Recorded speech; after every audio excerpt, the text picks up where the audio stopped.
Nous abordons ce matin le chapitre 63 de la règle de Saint-Benoît qui s'intitule Du rang à garder dans la communauté. Dans tout groupe, la place de chacun est difficile à trouver. On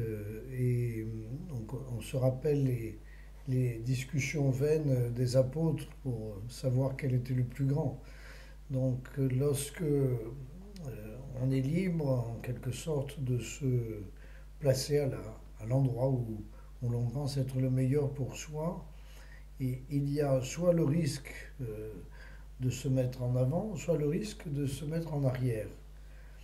Et ce sont souvent des considérations qui limitent la liberté intérieure, car c'est un équilibre à garder avec les autres qui est constamment à rechercher.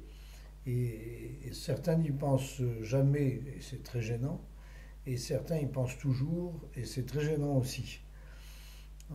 On sait par exemple combien on a du mal à faire avancer les gens sur les bancs d'une église durant les célébrations. C'est ridicule. Les bancs sont libres, il faut y venir. Donc c'est pas le fait de se mettre à la dernière place qui joue à cet endroit. Et donc Saint Benoît, dans le groupe des moines, demande à ce qu'on respecte la place qui nous a été attribuée au moment où on entrait au monastère, à la suite des autres.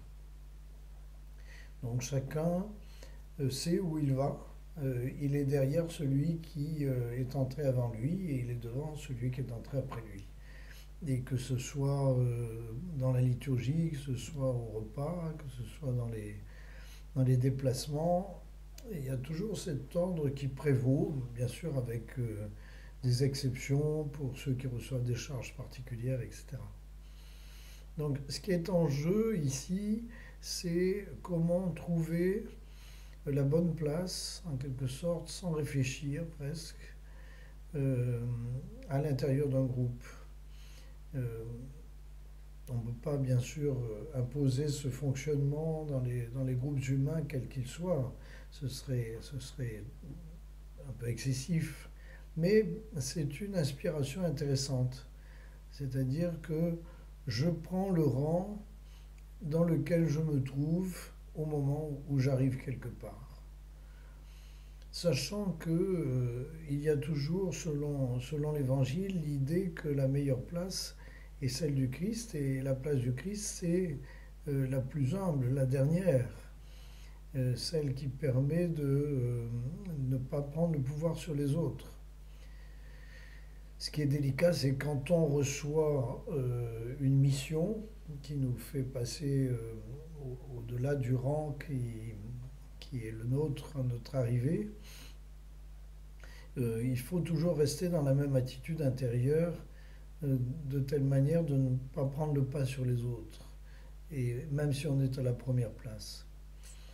Et là est un équilibre souvent délicat, mais qui est stimulant, et je pense que c'est un bon élément pour vivre le commandement de l'amour et l'attention aux autres.